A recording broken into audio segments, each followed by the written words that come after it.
บ่ได้มันข้าวปลาทูนะข้าวทวีนะเพิ่นเฮ็ดให้ปลานิ่นเฮ็ดปลานิ่นแหละมันข้าวแห้งนี่ปลานิ่นน่ะก็อดเฮ็ดจนแล้วบัดมื้อที่2ปลาทูบัดนี้ปลาทูแต่ก็เลยบอกพ่อสร้างว่าเฮ็ดเองเด้อบ่ว่าเพิ่นเฮ็ดบ่ได้แล้วถ้าสิบ่ได้กินปลาทูบ่จิตแล้วซะก็เป็นอันนั้นเนาะมันข้าวบ่ มันข้าว มันเป็น มันว่ายังไงก็เพ่บ่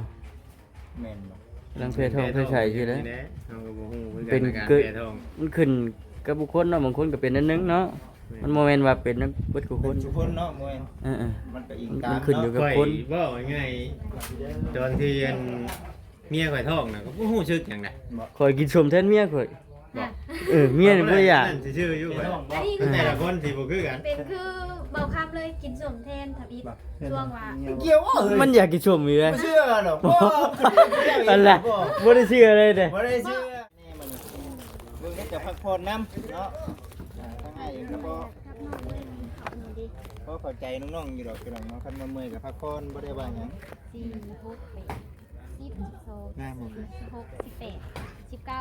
18เนาะ 18 ต่อ ต้น เลยเนาะแม่นบ่ 19 เท่าหน้า12นี่เนาะบ่สวัสดีเนาะ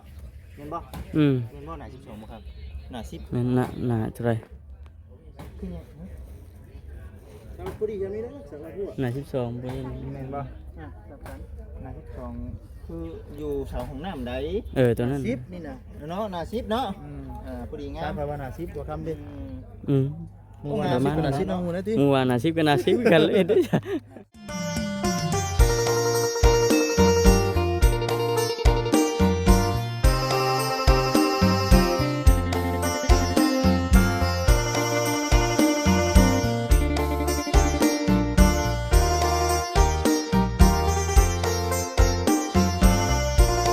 พี่น้องเอ้ย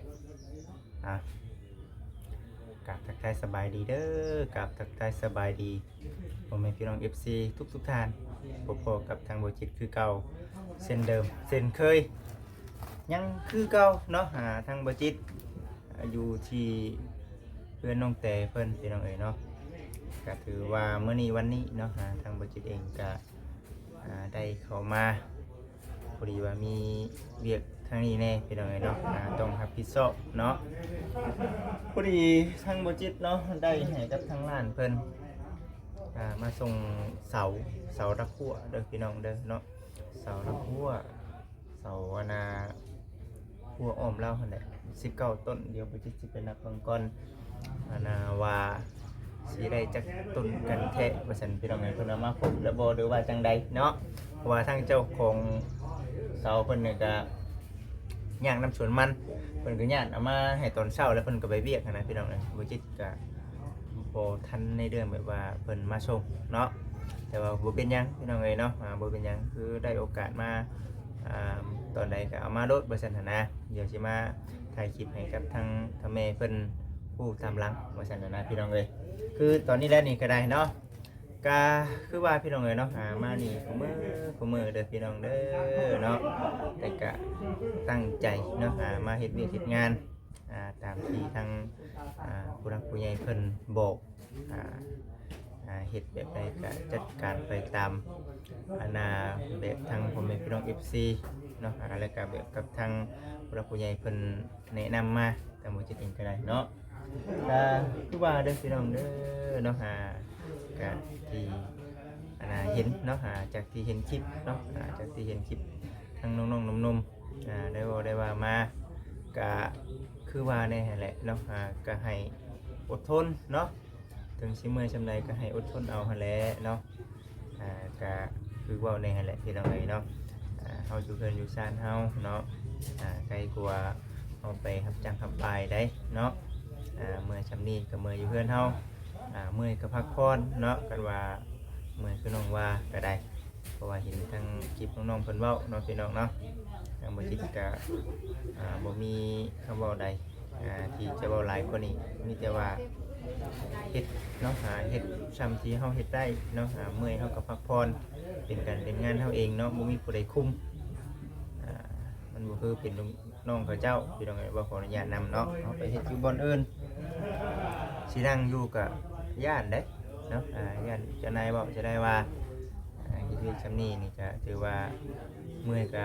พักผ่อนแบบนั้นแหละพี่น้องเอ้ยแต่เช่นเดียวกันกับทั้งทีมงานเฮานั่นแหละก็ถือว่าลุยเนาะลุยบ่คิดเชื่อว่าทีมงานเฮาก็ลุยคือกันพี่น้องเอ้ยเนาะลุยนี่คือตั้งใจเนาะตั้งใจมารับหน้าที่เป็นสะพานบุญให้กับทางผู้รักผู้ใหญ่เพิ่นนี่แหละกับให้คิดเบิ่งหั่นแหละอันนี้คือสำหรับทั้งบ่จิตเองโอ้ยเฮ็ดYouTubeมาตั้งแต่4-5 ปีเลยพี่น้องเอ้ยเนาะบ่เคยหยุดได้เมื่อยอยู่พี่น้องเนาะแต่ว่าใจเนาะใจเฮาอดเนาะพี่น้องเนาะอันบ่มีความอดทนมันก็บ่มาฮอดจุดนี้เพราะฉะนั้นเฮาเมื่อยเฮาก็พักผ่อนเนาะบ่มีผู้ใดเว้าบ่มีใครว่าเฮาตัวนี้ก็ได้พี่น้องเอ้ยก็คือสิประมาณนี้แหละพี่น้องเอ้ยมีแต่ว่าจังใดก็ตามแต่เนาะมื้อนี้ทางบ่จิตสิไปถ่ายให้พี่ให้น้องเบิ่งในเรื่องเสาลักหัวเนาะไปนับเบิ่งก่อนพี่น้องเอ้ยว่ามันสิได้อยู่ในประมาณจักต้นเนาะโอเคพี่น้องเอ้ย จังได๋เข้ามาได้บ่ ขอแม่สิใคร เข้าทางใดผมกินนี่ เข้าทางใดกินนี่เอ้าน้องแต่เปิดแน่อยู่ในห้องบ่สบายดีสบายดีสบายดี ประตูหางยังบ่มีฝา เนาะช่างเฮาไปจังไดเงียบบ่มื้อนี้ เมื่อวานนี้เพิ่นก็บ่ได้บอกนี่ว่า น้องมีเขาเผื่อ นี่ได้ทั้งบ่แอนว่าในได้ฉัน บ่ฮู้เด้ เมื่อวานนี่นะมื้อเช้านี้เด้ มื้อเช้านี้น้องลงของการที่เพิ่นมาแจกเครื่อง ก็เลยบ่ฮู้ว่าเพิ่นมาว่าแนวใด เว้ากับอ้ายเว้าขออนุญาตนำเว้าตามสังเกตว่าเด้อเว้านำอ้ายว่าเมื่อวานนี้ว่าคำมาก็มาสวยเพราะว่าเพิ่นว่าสิปลูกแขนลูกไผ่เอาไผ่เหยียบเพื่อนนี่แหละ แต่ว่าเพิ่นก็สิบ่มาเลยบ่ได้ว่าจังได๋มันจะมุ่งได้ซะตอนนี้ 2:30เลยเนาะบ่มาเลยบ่จักเคยนึ่งข้าวไว้หลายดี ว่าแล้วก็เพื่อเนาะเพื่อช่างว่าได้ก็ได้เอาอุ่นไว้เห็นแล้วเห็นเนาะกันว่านั่นก็ได้ชดเชยช่างบ่มาซะดอกเนาะมื้ออื่นจะกินข้าวเย็นนี่เด้อกินข้าวเย็นเนาะบ่ได้อีดอกได้ดอกว่าแม่มากินข้าวเย็นตอนแรกเฮากับบ่อุ่นเฮาไว้ บ่เอ็นเพิ่นมาเลยติเอาคำจับกล้องเด้อเนาะมาจับกล้องก่อนคือว่าหนึ่งแต่เข้าเนาะแต่ว่าในเรื่องความอยู่ความกินนี่ก็คือเว้าแน่เนาะเพราะว่าปกติทางบ่เอ็นเนาะเป็นอันนั้นอยู่แล้ว แต่ช่วงนี้น้องเฮ็ดกินให้เพิ่นบ่ได้ เป็นแนวใดเฮ็ดกินบ่ได้ ก็แบบมื้อนั้นเนาะช่วงตัวว่าบ่าวเอาของกินมาให้กินน่ะเฮ็ดกินน่ะน้องก็พอเฮ็ดได้อยู่บ่แล้วตกมามื้อแล้วแบบ2-3มื้อแล้วก็เฮ็ดบ่ได้มันคาวปลาทูน่ะคาวทวีนะเพิ่นเฮ็ดให้ปลานิ่นเฮ็ดปลานิ่นแหละแบบมันข้าวแห้งนี่ปลานิ่นน่ะก็อดเฮ็ดจนแล้วบัดมื้อที่2ปลาทูบัดนี้ปลาทูแต่ก็เลยบอกพ่อสร้างว่าเฮ็ดเองเด้อบอกเพิ่นเฮ็ดบ่ได้แล้ว ถ้าสิบ่ได้กินปลาทูบ่จิตแล้วซะก็เป็นอันนั้นเนาะ มันข้าวบ่ มันข้าว มัน ปลา มันว่าง่ายๆก็เพ่บ่ แม่นบ่ กำลังเพ่ท้องเพ่ไข่ซื่อเด้อ เฮาก็บ่ฮู้เหมือนกั เป็น น การ เกิด แพ้ท้อง มันขึ้นกับบุคคลเนาะบางคนก็เป็นอันนึงเนาะมันบ่แม่นว่าเป็นนักเบิดทุกค เป็น น ทุกคนเนาะบ่แม่น เออ มันก็อิง มัน ตาม ขึ้นอยู่ เนาะ กับ ข่อย คน เว้าง่ายๆตอนที่เมียข่อยท้องน่ะก็บ่ฮู้สึกหยังได ๆข่อยกินสมแทนเมียข่อย อ่ะ เมียนี่บ่อยาก นั่นสิชื่ออยู่ข่อย อันนี้คือ แต่ละคนสิบ่คือกัน เป็นคือเบาคับเลยกินสมแทนทับอีกช่วงว่า เกี่ยวเอ้ย มันอยากกินสมอยู่เลย บ่เชื่อหรอกบ่ อะไรบ่ได้เชื่อเลยเด้ บ่ได้เชื่อ บัดนี้แต่เจ้าน่ะเพิ่นบ่มากินสมเด้เพิ่นบ่มากินสม แม่นบ่พี่น้อง กินอยู่กินบ่หลายอันนี้ เมี บ่ ย แม่ มัน นกินหลา มัน ย ก็เคยมี เมียเป็นกับเมียไม่ได้กินเนาะ เอาแทนเมียเด้อ เป็นเจ้าของยาก เลย แม่นบ่ว่าจะได้ แม่นนะ ว่าดอก น้ำลาย เต็ม เฮ้ยจุกเลย อยากกินสม แม่นอันนี้บ่ เอ้า เอา เรียกนี่ อยู่กรุงเทพนะ สองคนน่ะลูกข่อยน่ะ ว่าแต่ว่า แม่นก็บ่มีอาการหยังนะ แต่ว่าข่อยกับบ่ได้เพศเท่าแทนเมียเนาะแต่ว่า ได้ยินแต่หมู่ว่าเมียท้องมาจักอยากกินชมกินหยังหั่นนะ แม่นบ่พี่น้องเอ้ย ข่อยคือว่าสิซื้อเป็นน้ำมันแบบว่าง่ายๆว่าแต่ละคนบ่คือกัน บ่ เนาะ คือกันเลย น้องค่ะถึกอายเข้านะบ่ได้ รู้แบบว่าขอเนี่ยมันหมิ่นรู้แบบอายเข่าขึ้นอายไม่ฮะนะ อายเขาหนึ่งนี้ แบบมันขึ้นอายแล้วก็ ต้ม เนาะ อยู่บ่ได้เลย กับโบตี้น้องเพิ่นนะพี่น้องเนาะอันนี้ก็อาจจะเป็นอาการที่ว่าแพ้ท้องเนาะแต่ก็เบิ่งเอาได้คันว่าอันใดเฮ็ดได้ก็เฮ็ดเนาะอันใดเฮ็ดบ่ได้ก็บอกกลัวแน่เฮ็ดซอยคือว่าแน่แต่ว่าประเภทพวกผักพวกเจงน้ำมงเนาะไม่แบบบ่แม่นของสดแบบของข้าวนี่ได้ แกงน้ำใหม่น้ำมัน ได้นะเออ พี่ชาง กิน เพิ่น กิ นี่ น เพิ่ บ่ น เก่งนะไม่ ยุ เก่ ค ง นั้น นะ มาเลย ไอ้หยุดมาพอแห้งเด้หยุดมาอยู่ห้านนาทรายพุ่น มาเลย เก่งได้ เก่ง อันนี้นะเนาะตื่นมาเลยเนาะ ตื่นมา ทำแต่เมื่อก้าวหิวเขาอะ จะได้คำว่า ท้องสิยุ่ง เนาะ เนาะ ท้องย่อยได้กะอยู่กะสิได้กินน้ำอยู่เนาะ กินยังน่ะ กินไหมเลย ถามว่ารูปแบบกินนี่รูปแบบรู้สึกว่ากินนี่พวกมันจะอิ่มแต่ท้องแบบมันอิ่มเลยหักปากนะ ปากอยากติ ตลอดอยาก อันนี้คืออาการของคนแพ้ท้อง แต่ว่าคือยังบ่ได้เคยไปตรวจเบิ่งว่ามันจักเดือนแล้วหรือว่าจังใดน้องกล้าว่าประมาณจักเดือนใช่ เงินตาย แม่น เดี๋ยวหากระเต็บลงเด้งก่อนเป็นขีดที่2กันไปจางๆนะ เข้มแล้ว เข้มหรือบ่โดนไม่ได้จะดีบ่เยอะ เดือนไปว่าพอได้น้ำใหญ่เนี่ยว่าซัมบอนก่อน บ่หมดช้ำ ซ้ำ ติดก้อนเลือดอยู่ เลือดอยู่เป็นก้อนเลือด เพราะว่าแม่นาว่าเฮ็ดอันนี้แล้วเลยเพิ่นจะสิให้ไปเพิ่นว่าเพราะว่ามาก็แบบนี้แล้วบัดซุมอ้ายมาแล้วบ่มีคนอยู่เพื่อนนี่นะ 3 เดือนนี่พวกเป็นช้ำมันครับช้ำลูกกบนี่ อืม จิตเห็นแล้วเพิ่นมาส่งเสา เห็นแล้วว่าสิชวนเจ้าไปนับอยู่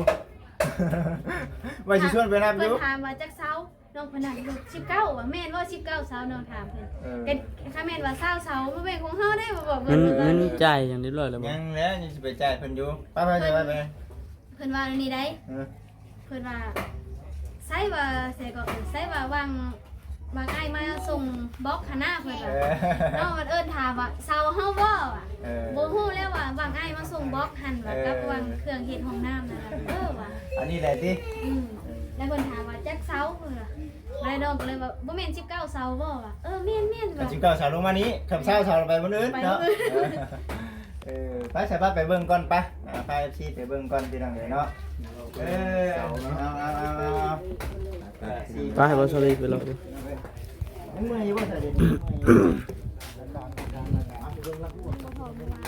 วันเหนื่อยมื้อนี้ใครแน่ๆมันเบิ่งให้จะพักผ่อนน้ำเนาะทั้งอ้ายเองก็บ่พอเข้าใจน้องๆอยู่ดอกพี่น้องเนาะคันมาเมื่อยกับพักผ่อนบ่ได้ว่าหยัง 4 6 8 10 ง่ายหมดเลย 12 16 18 19 เป็ดเนาะ 18 ต่อ ต้น เลยเนาะมันบ่ 19 ชาวหน้า12นี่เนาะบ่สดีเนาะเห็นบ่ อืม เห็นบ่หน้า12บ่ครับหน้า10 นั่นน่ะเท่าไหร่ คือหยัง ช้ำผู้ดีจะมีได้สักละผู้ น่ะ12บ่ได้ แม่นบ่แบบนั้นหน้า12คืออยู่เสาของน้ำใด ตัวนั้น 10นี่นะ เนาะหน้า10เนาะพอดีงา ตาม มภาวนา10บ่คำเด้ อืม หมู่ว่า10ก็น่า10น้องหมู่นะติ หมู่ว่าน่ะ10ก็น่ะ10กันเลยเด้อจ้ะ หน้า10มานี่ หมู่ว่าน่า10เนาะ อืม 19เนาะ19ต้นพี่น้องเอ้ย เพิ่นถามว่า19บ่หรือว่า20 19เพิ่นว่า เป็นชาวเด้อบ่แม่นนะเนาะ ไปทางไหนเด้อ เนี่ยหลังจากแล้วขึ้นครัวเนาะหลังจากมันก็สิมาดำเนินการเรื่องที่ตะกั่ว เพราะว่าตื่นมาพอดีเห็นเพิ่นเอาเสามาส่งเพิ่นมาแต่เช้าเลย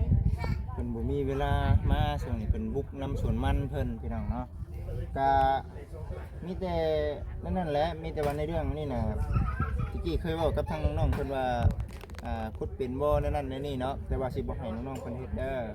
ทางพ่อแม่เพิ่นน่ะคืออยากอันน่ะให้ช่างเพิ่นเฮ็ดเลยมันจังแล้วเนาะแต่ว่าเฮาเบิ่งทางทีมงานเนาะหาทางหมู่ครูเพิ่นเฮ็ดเฮือนแม่ตู้แก้วก่อนพี่น้องเดี๋ยวมันสิอันน่ะกีดขวางในเรื่องขนไม้ขนตอก เพิ่นก็เพิ่นสิทางน้ำนี่ ทางกันยังบ่ฮู้ว่าเพิ่นสิไปทางอยู่ไสแน่นนะ เดี๋ยวขึ้นบอกเลย เนาะ หรือว่าเพิ่นสิทางแกน้ำ พุ่นเจได้เจน้ำเลย แต่ว่าในเรื่องไม้นี่เพิ่นต้องขนเข้าอยู่นี่แล้วอันนั้นเนาะก็เลยว่าเดี๋ยวทาให้ สุดท้ายก็ได้เนาะ ทางนี้ใส่ก็ อันนี้ ได้ เป็นเฮ็ดแล้วก็จะบ่ยากที่การกัน ยังอีกบ่เห็นเนาะเดือนทางการ เอาใส่เฮาหาบ่นั่งก่อนปะหาบ่นั่งก่อน นั่งที่ก็ได้บ่มาเทืองก็ได้มาไปมาหาไอ้เทืองก็กินไอ้เทือง มานั่งคุยกันก่อนว่าสิกินหยังเนาะอันนี้เนาะอ้าวคุณพี่สวัสดีครับสวัสดี ดี หมู่คู่กันพี่น้องเอ้ยเนาะได้ว่าหยอกกันแน่มาจะเช้าเพิ่นบ่ มาบางสวยๆนะ บ่ง่ายตึ้ ไปเบิ่งแน่เข่านั่นโอ้มันออกไปแล้ว อะไรหัวกินแล้ว เข่าหน้าเพิ่นใกล้กันเด้พี่น้องว่านมาจิตกะน่าจะเป็นหมื่นก็คือสิสำเร็จหมื่นนี่ไทยแม่นไทยให้มัน บ่จิตนี่ยังบ่เก่งซำบ่เวียง เป็นได บ่เวียงเราให้เมียเราไถนา โอ้บ้าบ่ไป เห็นใน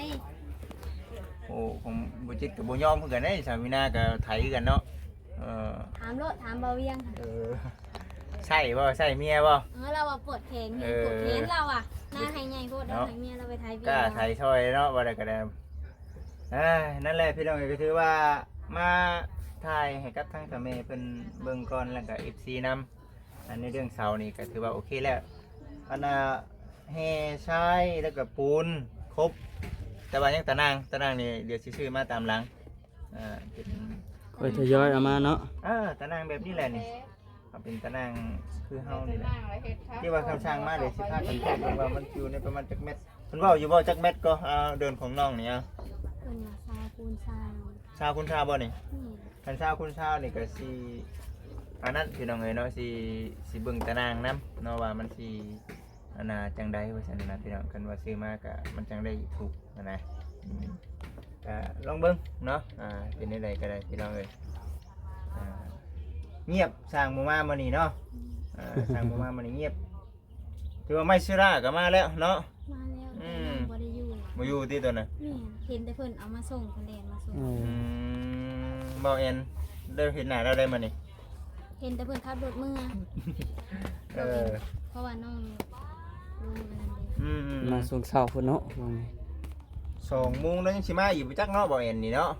แต่ก็เราสิมาช่วงแลงได้พี่น้องเอ้ยเนาะ3 โมง 4 โมงเด้อ แม่นไม่สิได้มาขนาดนี้แล้วต้องเดี๋ยวบ่แดงแล้วก็มาพี่น้องเอ้ยเนาะ เมื่อเช้านี้เพิ่นก็มาเพราะว่าน้องเห็นบัวโตฮดพักอันนี้ บ่ ไม่เห็นแม่หน้าเพิ่นบอกให้เพิ่นซื้อเขามาให้แล้วน้อง บัวนะ บอก บัวมาได้ชื่อได้บัวคนฟังนะ ซื้อแล้ว เสร็จบอกมื้อเช้า แล้วพี่เก็บไปซื้อมาให้อยู่ แม่หน้าว่าเพิ่น บัวหดพัก ซื้อให้แล้วเนาะบัวเนาะ กับน้ำยาล้างห้องน้ำกับมีผักห้องน้ำ ถังได้ถังมีได้บ่ ยัง เบิ่งก่อนเดี๋ยวบ่จิตเบิ่งเงินทางเธอแม่เพิ่นก่อนพี่น้องกันว่ามันอันน่ะเดือบ่จิตก็สิซื้อมาเนาะถังอันน่ะน้ำไว้มีแต่ว่าคือเว้าในหั่นแหละในเรื่องน้ำเรื่องในก็คันว่าว่างๆเนาะบ่เพิ่นน้องบอยหั่นแหละว่างก็ยุ่มไว้แน่หั่นน่ะไว้ให้เฮาเองนี่แหละเนาะให้เฮาให้เฮา ไปใช้อยู่ ไว้ใช่แต่ปกติอาบน้ำใช้บัตรนี่ยังอาบอยู่นอกอยู่เนาะ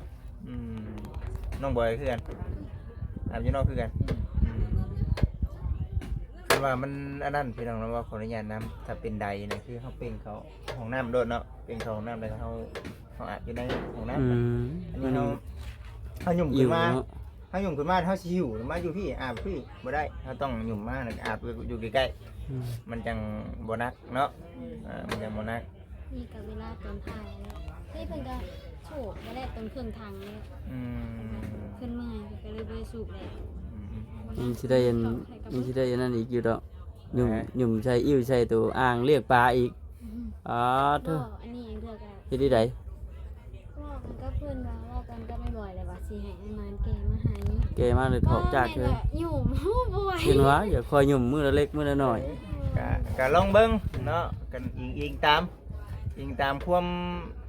สะดวกสบายคือว่าเฮาให้ทั้งไอ้หมานมาเฮ็ดก็บ่เกิน2-3ดอกเนาะ2-3มันก็เต็มแหละเป็นอย่างนี้เนาะ พอแล้วล่ะว่าลึกนี่บ่พอแล้วบ่ลึก เพิ่นพ่อแล้วเมื่อคืนนี่เพิ่นก็พูดผู้เดียว ขุดบ่มขึ้น พอจะว่ามาเมื่อวานนี่คือยังบ่ได้ดึกเลยเจ้า มาวันนี้ว่า เพราะว่าไปดินตอนแรงมันฮ้อนตอนเช้า มันฮ้อนเนาะอืม ตะเวนเริ่มต้องดินขึ้นแล้ว อืม เฮ็ดช่วงอันนั้นเอาช่วงนี้มันยังแห้ง เช้า อยู่ ก็ต้องเช้าอีหลี คือ ช่วงค่ำก็ค่ ตัวประจิตนี่ไปใช้หน้าแต่เช้าสวยๆมากแล้วก็หยุดแล้วก็มื้อแล้วก็ลุยต่ออีกญาติตอนเช้าช่วงเว้นนี่มันแดด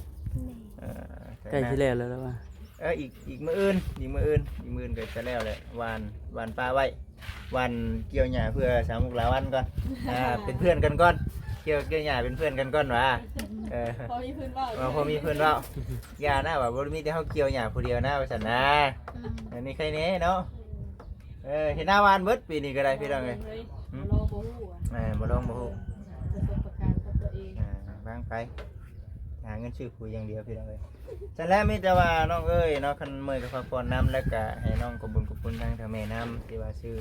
เสาเนาะหาเสาตะกั่วนี่แหละเดี๋ยวมื้อหน้าเดี๋ยวทางไอ้สิเอาตะนางมา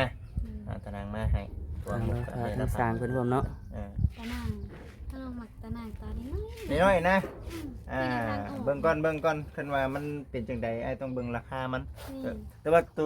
ตัวน้อยนี่มันจะแพงได้แม่นบ่สามุกล่ะเพราะว่าแพงได้เนาะ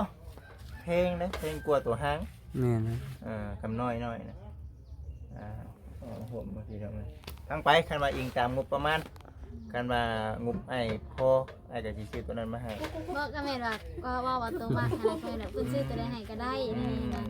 บ่แม่นเฮาจะได้ตัวนั้นได้สิเอาตัวนั้นมาเฮ้อแบบทางว่ามาก มักเนาะมักตัวน้อย ว่าเพิ่นว่ามักเนาะ แม่นะ แต่ว่าผู้แรกโอกาสหน้าเนาะแต่ว่าอันนี้คือให้ไล่ตัวตะนางเด้ไล่งบประมาณตัวตะนางตัวห้างแล้วก็ตั้งแต่แม่เป็นสั่งมาตามนั้นเลยบริษัทนะ แบบคือท่อเนาะ เออ ราคาหนึงก็ไปซื้อราคาหนึง นั่นแหละพี่น้องก็คือสิพ่อเบิดนั่นแหละบัดนี้ก็ได้งบประมาณค่าซุงค่าสร้างคันสร้างเพิ่นมาเพิ่นได้รับเงินเดือนอยู่แล้วมื้อนี้ย่าแหละเอามือใส่เองแหละพี่น้องเอ้ยเนาะ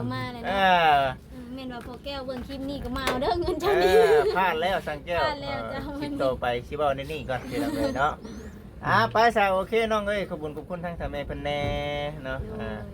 ขอบคุณเด้อแม่เด้อว่าเจ็บหัวให้ลูกน้ำให้ลูกความเจ็บบ่ให้ได้ความไข้บ่ให้มีแม่เฮ็ดให้ลูกเท่านี้ขอหาคืนแม่ร้อยเท่าพันเท่าเด้อแม่เด้อ สาธุร่ำรวยแม่เอ้ยเนาะน้องๆก็คือการรักษาสุขภาพนำเมื่อยกับพักผ่อนแล้วก็สุขภาพร่างกายต้องเบิ่งแยงเนาะกินอาหารที่มีประโยชน์ต้องถามเบิ่งสามุกละวันก่อนคนท้องคนไข้กินหยังบำรุงนม อาหารเสริม นมยังไงนมดิซอยนี่ ต้องกินจืดเด้อ มึงจืดได้น้องตัวน้องว่ามันอยากจืด นมสำหรับคนท้องแม่นบ่เดียวนมดิซอยนี่บ่แม่น กินบ่ได้ แล้วก็อาหารเสริมสำหรับคนท้อง ต้องเสริม แล้วก็บ่ได้ เอาหยัง ประเภทแบบอย่างก็เองบ่จักชื่อมันก่อนน่ะเคยกินนี้มันเป็นผงคือเผือกทั้งนั้นเลย เราต้องถามก่อนบ่จิก็ถามเพื่อบ่จิเองนี่แหละบางทีอันน่ะอยากเอาใจภรรยาได้ซะเนาะแบบบ่ถามเมียได้ว่าต้องชื่อหยังแน่ ให้รู้แบบหูใจเลยนะ เป็นผู้ใจคนท้องแล้วนะ โอ้ยเนาะ หากแจ็คชิมาน้ำมูหรือบ่ เรื่องหวาน บ่รู้ลุงว่าเพิ่นพุ่นน่ะสมบูรณ์แบบ สมบูรณ์แบบดีแล้วเนาะไปเซาเด้อน้องเด้อเดี๋ยวสิไปยิงอันน่ะเฮือนครัวก่อนพี่น้องเอ้ยเนาะไปโอเคเอาสบายดีไปซะพี่น้องเด้อแข่งแท้นี่โอ้ยหาข้อประตูเข้าก่อนเขารัดบ่ได้บ่ทางไอ้ลาวพี่น้องเนาะไปก่อนกลับเลยบ่คือกลับไวแท้เมื่อไวแท้โอเคสบายดีเดินทางปลอดภัย แรงมากไหม โอเคตามนั่นแหละเมื่อส่งลูกส่งเมียก่อนปอตัวเต็มรถพี่น้องเอ้ยเนาะเป็นไม้เซล่าเด้อเนาะเป็นไม้เซล่าเป็นทางหัวเอ็นปาตัวมันจะตับอันนี้เนาะลายแท้นี่ 1 2 3 4 5 6 7 8 9 10 11 12 13 14 15ตับพี่น้องเอ้ยเนาะ15ตับก็ถือว่าเบิ่งไปสิเป็นจังใดว่าซั่นพอบ่พอเฮาก็เบิ่งไปแต่อันนี้คือในเรื่องเวียกของทางเบาแอนแต่ว่าสำหรับในเรื่องเสาหลักหัวเด้อพี่น้องเด้อเนาะในเรื่องเสาหลักหัวนี่ทางเบาจิตเนาะกับทางน้องบอยได้พากันแทกข้างในแล้วพี่น้องเอ้ยเนาะกะว่ามันเป็นจังใดเฮาก็สิใส่ให้มันพอนะพี่น้องเนาะห่างก็บ่ห่างที่ก็บ่ที่พอดีงามถือว่าโอเคอยู่มีแต่ว่าเบิ่งไปนํกันพี่น้องเอ้ยเนาะมีแต่เบิ่งไปนํกันนี่เด้แต่ว่าสาวละครัวนี่บ่จิตเอามาไว้ก่อนว่าซั่นบ่จิตก็บอกหมู่บอกผู้อยู่นะบ่จิตเอามาไว้เด้อหมู่เพื่อนเด้อว่าซั่นบ่แม่นว่าทางบ่จิตเด้งเด้อว่าซั่นพอดีว่าทางถ้าแม่เพิ่นฝากเงินฝากคำมาแหละงบมันมีก็เลยซื้อมาไว้ว่าซั่นนะพี่น้องเอ้ยเนาะซื้อมาไว้ชื่อเดี๋ยวให้กับทางหมู่ครูเพิ่นเฮ็ดไปเฮ็ดงานในเรื่องของทางเพิ่นของคนครัวนี่แหละเฮาพึ่งพาอาศัยกันพี่น้องเอ้ยเนาะทางน้องเตแม่ตู้แก้วทางบ่จิตแล้วก็ทีมงานเบาดีแล้วก็เบาดีทีมงานเบาจิตเนาะเบาแสนต่างคนต่างอาศัยไฟเพิ่งกันพี่น้องเอ้ยเนาะเพราะฉะนั้นเราต้องให้เวลากันเด้อพี่น้องเด้อเนาะบ่ได้คิดว่าเครื่องของอุปกรณ์มาบ่จิตต้องเฮ็ดปุ๊บปั๊บดูได้บ่แม่นเนาะมีแต่เบิ่งไปก่อนณปัจจุบันนี้สร้างเพิ่นกำลังเฮ็ดเทพื้นเนาะเทพื้นกำลังเทพื้นเทตารางเฮือนให้มันงามบัดน่ะก็เบิ่งไปพี่น้องเอ้ยบัดนี้ก็ได้เนาะเอาก็สิประมาณนั้นแหละพี่น้องเอ้ยเนาะก็ประมาณนั้นแหละทางบ่จิตก็ได้มีแต่ว่าก่อนอื่นเด้อแม่เด้อเนาะก่อนอื่นทางลูกเองก็ดีใจหลายแม่เอ้ยไล่มาแล้วแม่เอ้ยเนาะไล่มาแล้ว เสาละครัวเนาะเสาละครัวสวยงามเบิ่งก่อนพี่น้องเอ้ยเนาะแต่หูน้ำ เป็นเสาละครัว19ต้นงามๆเลยใส่ตะนางเนาะได้มาแล้วแม่เอ้ยมีแต่ว่าขอบบุญขอบคุณเนาะทางแม่หลายๆเนาะที่ให้ทางลูกเป็นสะพานบุญให้ได้แม่เด้ออยู่ดีมีแห้งแม่เอ้ยขอให้แม่แล้วก็ครอบครัวอยู่ดีมีแห้งปราศจากโรคภัยไข้เจ็บทุกประการเนาะคิดเงินขอได้เงินคิดคำขอได้คำนะแม่เด้อเนาะ ร่ำรวยแล้วขอให้ร่ำรวยขึ้นไปอีก คือหมักแท้ๆเนาะคำร่ำรวยนี่พี่น้องเอ้ยแล้วก็สุขภาพพันแหละแม่สุขภาพแข็งแรงสุขภาพแข็งแรงอันนี้คือหลายคนเนาะ